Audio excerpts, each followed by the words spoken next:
Retomando, nós falávamos sobre a promessa de compra e venda de imóvel registrada no cartório de títulos e documentos, né? Então, nós destacamos que o artigo 1417, ele realmente exige duas circunstâncias para que se adquira o promitente comprador o direito à aquisição do imóvel, né?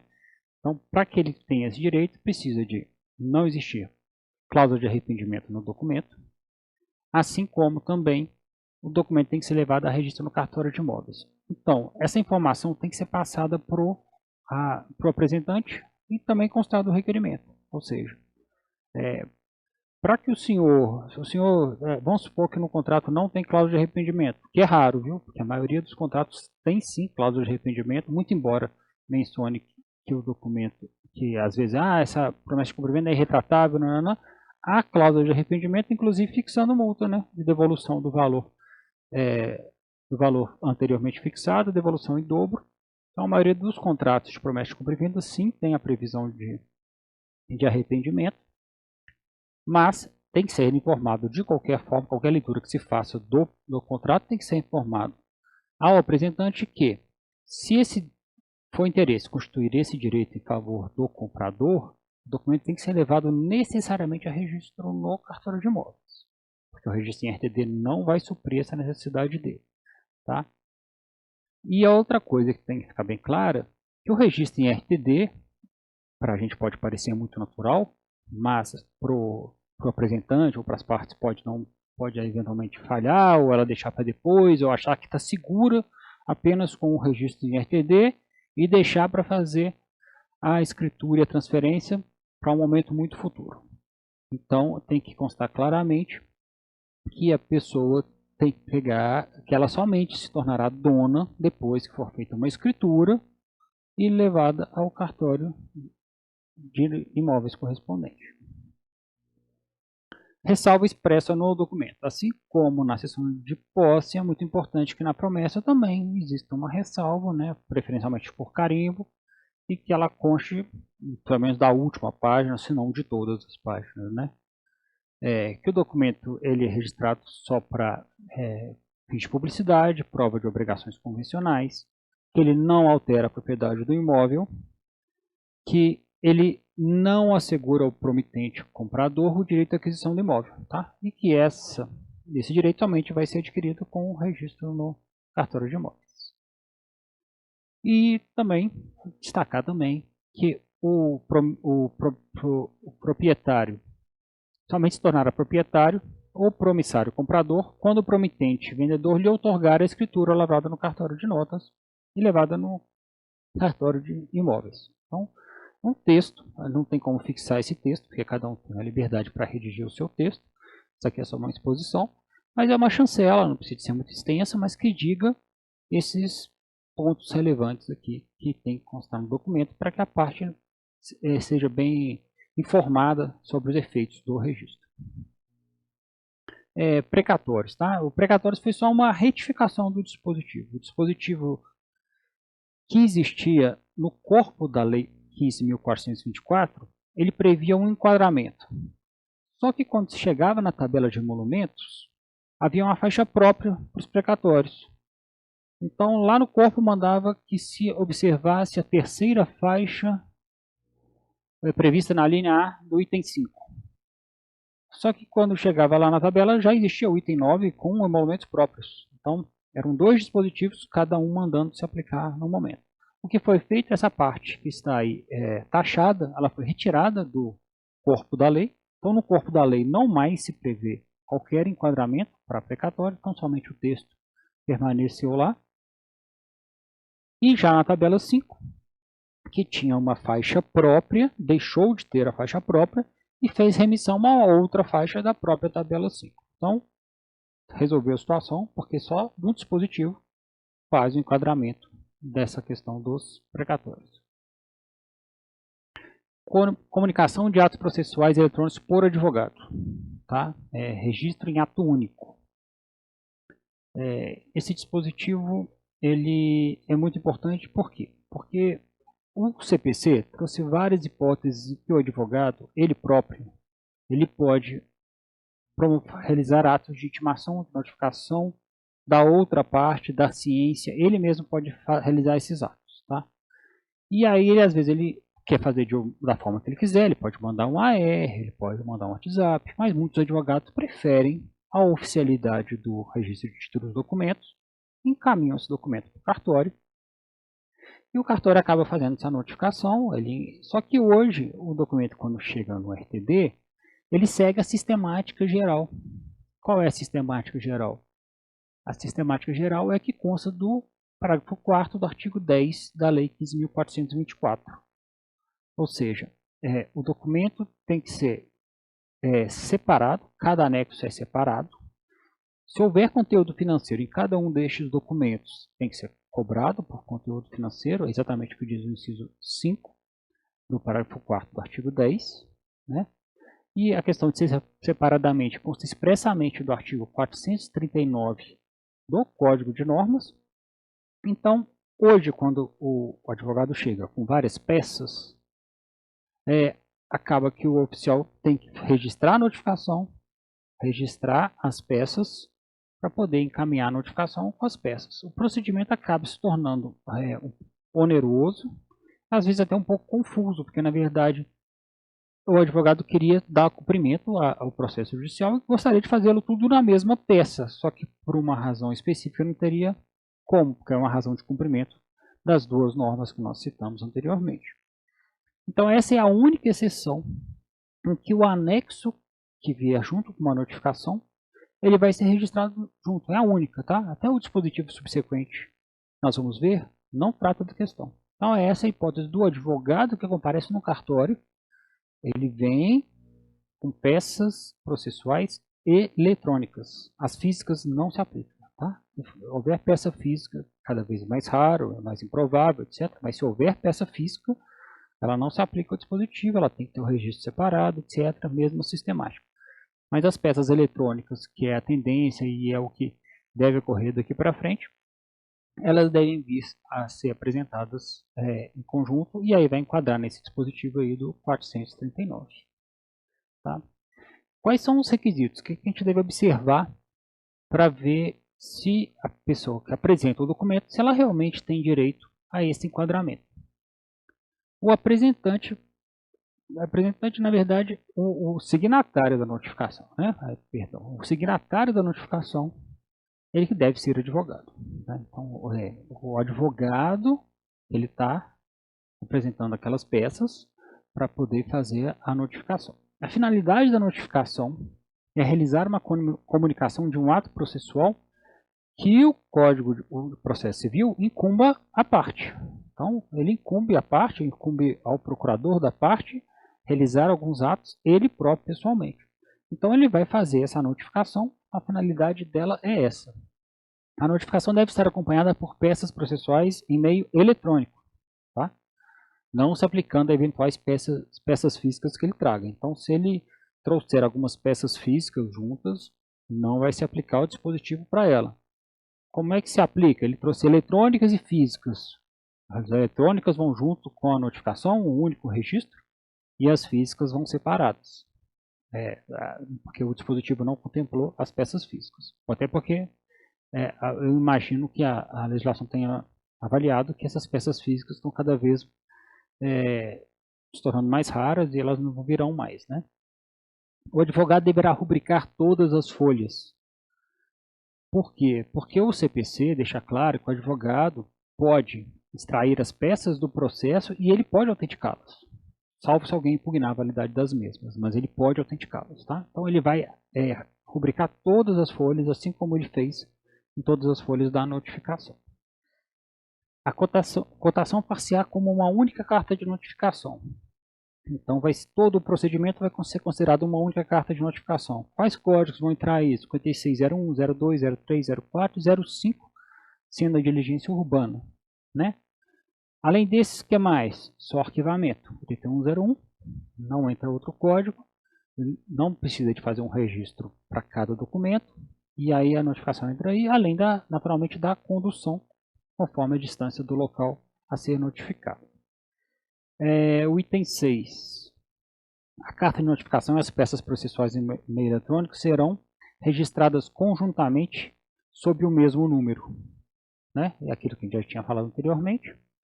E a etiqueta de registro. Onde coloca a etiqueta de registro? Coloca ela no final, coloca no final da peça ou coloca no final da notificação?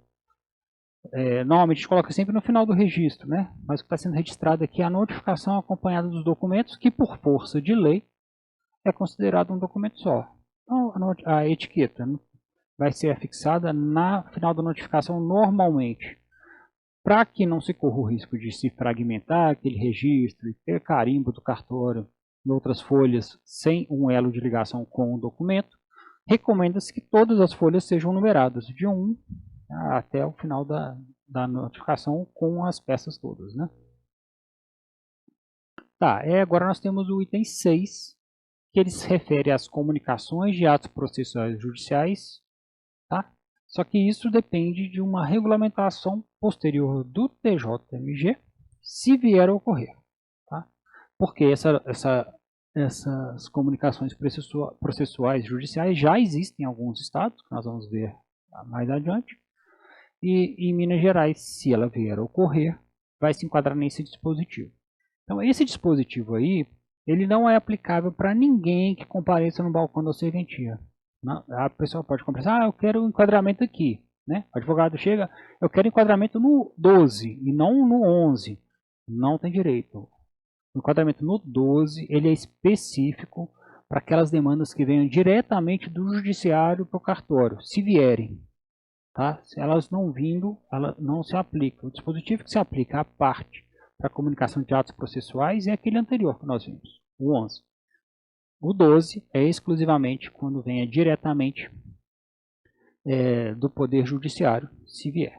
Tá? O dispositivo diz o seguinte: as comunicações de atos processuais judiciais, por meio do registro de títulos e documentos, terão uma redução de 20% no valor das notificações, vedadas quaisquer outras reduções e isenções.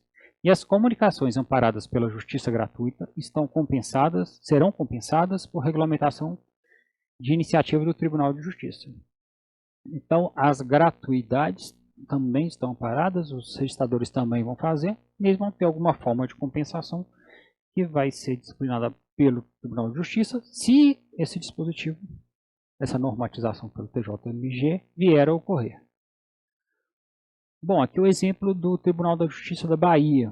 Lá na Bahia já existe isso. Então, as citações, intimações, cumprimentos de mandados, expedições de certidões são enviadas para o RTD. É o RTD quem cumpre esses atos todos. Então, lá é o provimento conjunto 9 de 2019, que tem até bastante tempo, que trata dessa questão aí da possibilidade dos RTDs receberem esses atos do judiciário e cumprirem esses atos do judiciário. Até porque os RTDs fazem as notificações usualmente com uma agilidade considerável, né? No Rio Grande do Sul, aí já é mais recente, é de 2022, mas é um provimento totalmente detalhado, focado no título dos documentos, e só o artigo 1º que eu coloquei aqui naturalmente, mas ele detalha minuciosamente a forma que os RTDs vão cumprir essas notificações que vierem do judiciário, né? Os titulares e interinos dos serviços de registro de títulos e documentos do Rio Grande do Sul ficam autorizados a praticar os atos de comunicação processual no âmbito do Poder Judiciário do Rio Grande do Sul, quando assim deferida por juiz competente nos autos dos respectivos processos.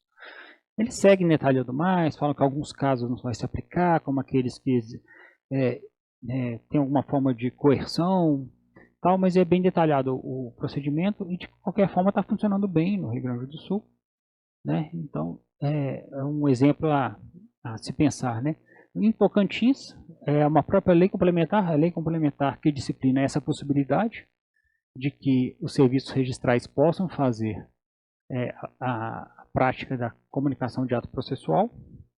E lembrando, apesar de a gente ter citado isso tudo, tem que ficar bem claro, o dispositivo é inaplicável, não deve ser aplicado, vai permanecer inaplicável enquanto não sobrevier e se sobrevier uma legislação sobre o tema. Não vindo legislação sobre o tema, o dispositivo continua sendo inaplicável e não tem como usá-lo, nem o particular, nem ninguém. O dispositivo vai ficar inaplicável até que tenha uma regulamentação. Registro de código hash. Tá? O artigo 10C fala que ele poderá ser realizado em meio exclusivamente eletrônico. Aliás, o código hash, se não for registrado em meio eletrônico, não faz muito sentido. Né? O registro de código hash pode se admitir a cobrança de emolumentos segundo os valores previstos na linha E do item 5 da tabela 5. Os valores são bem baixos, tá? Porque esses contratos, na verdade, não se registra o contrato, mas só o código hash, aquela criptografia do documento que garante a autenticidade e unicidade do documento. Tá? Então, é uma tendência atual que esses documentos, vários documentos têm código hash, eles são assinados, é interessante o registro. Só que esses documentos não estão vindo para Minas Gerais. Né? Para que a gente possa fazer esse registro, esses documentos têm que ser encaminhados para Minas Gerais, pelo próprio CERP, né? No caso, ainda nós estamos vinculados à Central Nacional de Registro de Títulos e Documentos, mas teria que ter o direcionamento desses documentos para Minas Gerais, para que se pudesse fazer em livro próprio. É recomendável que seja um livro próprio aberto para tal fim, se peça autorização, etc., que tenha um livro próprio de código hash, porque vai ser um livro exclusivamente eletrônico, e ele tem uma sistemática própria, vai ter que ter uma forma de integração da central, com o próprio sistema da serventia, para que essa remessa de documentos possa se dar de uma forma mais automatizada. Né? Bom, por fim, nós temos a concessão de inscrição em cadastro de contribuintes do Estado de Minas Gerais para a sociedade simples. Né? Esse dispositivo, ele em si não determina nada para o oficial, ele não tem que adotar nenhum comportamento. Na verdade, é um dispositivo que está na 15.424, mas ele determina, na verdade, é uma obrigação para o próprio Estado. Né? Então, nós vamos dar uma lida nele aqui.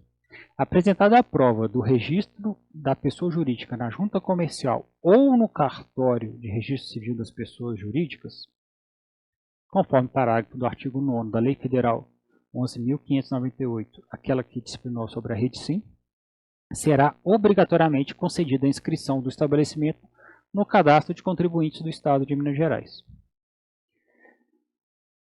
Qual que era o problema que existia? Vamos para frente.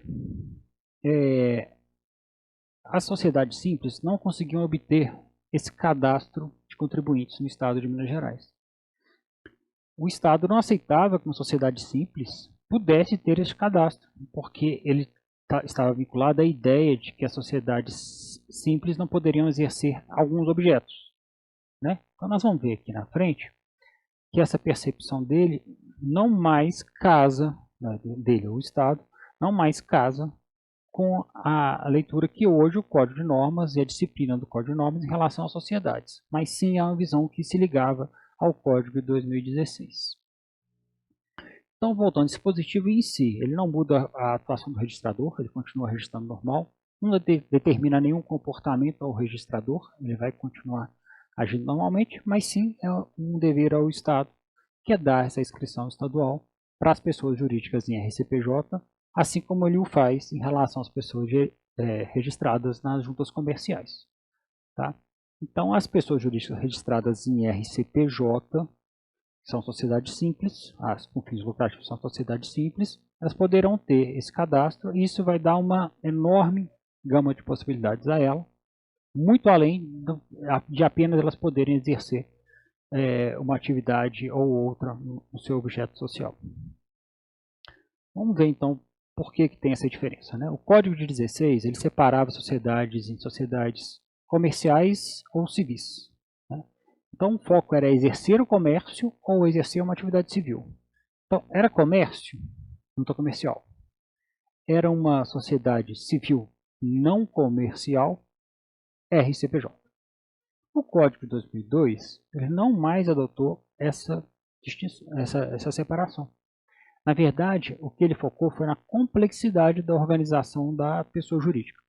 Então, conforme o grau de complexidade que os sócios queiram dar àquela atividade, ela era ela vai ser simples, o nome já diz, né? Simples ou empresária, né?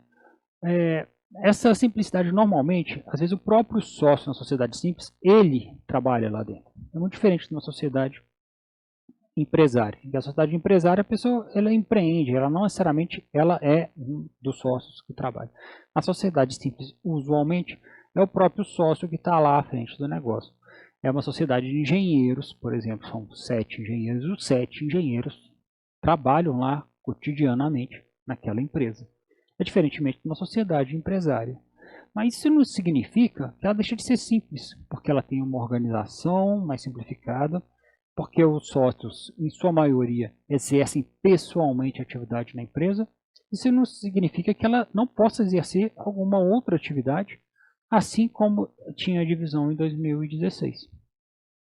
E aí, para a gente corroborar esse entendimento, a gente vai verificar que o próprio Código de 2002, ele define o empresário como sendo aquele que exerce profissionalmente atividade econômica organizada para a produção ou circulação de bens ou serviços. Ou seja, esse grau de organização do empresário é que vai defini-lo, né? Então, a distinção é completamente diferente da que tinha em 2016 e não existe mais razão para essa separação que existia agora persistir.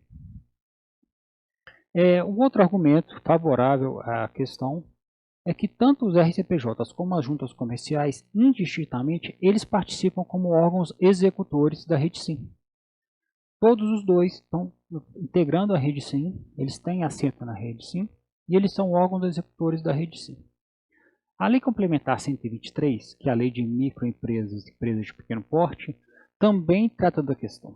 E aí ela fala que tanto as sociedades empresárias como a sociedade simples, sociedade onde o pessoal de um ou de outro lado também não faz diferença, elas podem se enquadrar como microempresas e empresas de pequeno porte. Não se diferencia a sociedade em razão do registro dela ou em razão do objeto dela, para que ela possa se enquadrar como sociedade, com a microempresa ou com uma sociedade de pequeno porte.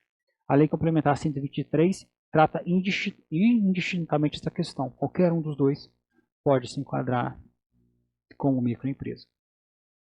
E aí esse enquadramento que é trazido pela Lei Complementar 123, ele traz uma série de benefícios, né? Além de benefícios fiscais, etc, etc. Um dos benefícios bem relevantes em relação a essa situação são as concessões de vantagens no processo licitatório.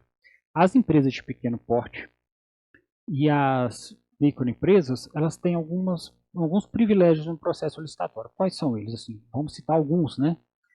Preferência de contratação em caso de empate. Empatou, a empresa não é enquadrada como microempresa e a outra é enquadrada como microempresa, o desempate vai em favor da microempresa. É uma política de Estado. No item 2, comprovada a regularidade fiscal e trabalhista somente quando da assinatura do contrato. Ele pode realizar o processo licitatório todo somente quando for vencer ou vencer, só quando for assinar o contrato que ele vai apresentar essas certidões de regularidade.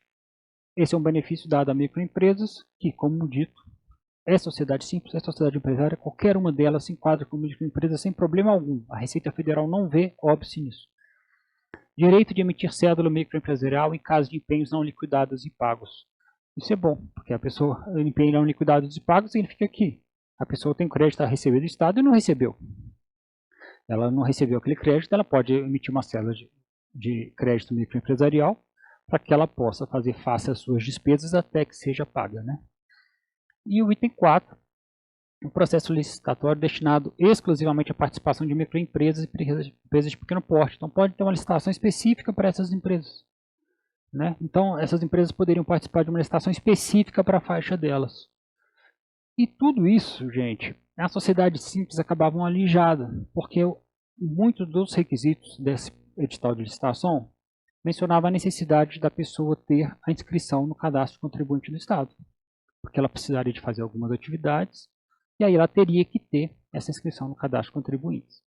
Como ela não tinha, ela ficava impedida de participar de processos licitatórios, e gerava um prejuízo enorme para a sociedade, né? Então, finalizando aqui, esse dispositivo é muito importante, ele ficou por último mais pela sistemática da 15.424, pela ordem dos artigos, mas também ele talvez seja o mais importante de todos, embora não determine nenhum comportamento diretamente ao registrador. Ele dá muito mais eficácia, e aí a perspectiva que se tem é que as sociedades simples se mantenham nos cartórios, que elas possam se constituir livremente, não sejam forçadas a ir à junta comercial, que hoje a situação que existe e é comum, que sociedades puramente, classicamente, sociedades simples, estão saindo dos cartórios para ir para juntas comerciais por conta desses embaraços que são causados pela administração, injustamente causados. Uma necessidade de inscrição na junta comercial, que é exigido num processo licitatório, que não poderia ser. Uma falta de cadastro, inscrição em cadastro contribuinte, que obsta que a pessoa pudesse participar de um processo licitatório. Eu já escutei de cliente dizendo, agora eu vou para a junta, porque agora sim eu vou ter uma empresa de verdade. Né? E a pessoa não considerava que quando ela tinha uma sociedade simples, ela tinha uma sociedade, exatamente como uma sociedade empresária, as duas têm a mesma condição, só que, esse caso que eu cito para vocês, a pessoa exercia pessoalmente a atividade, tanto que ela mesma foi ao cartório, né? Ela mesma foi ao cartório resolver as questões pessoais da sociedade dela. Então, esse dispositivo é importante no sentido de restaurar essas pessoas jurídicas, a possibilidade delas participarem dos processos licitatórios, participarem, terem a inscrição estadual, né? Então, e também realmente cumpre o que está previsto na Constituição Federal e na Lei Complementar 123. Tá? Por fim, queria agradecer a todos, foi um prazer estar com vocês, espero ter esclarecido um pouco das alterações promovidas pela Lei 24.632 de 2023.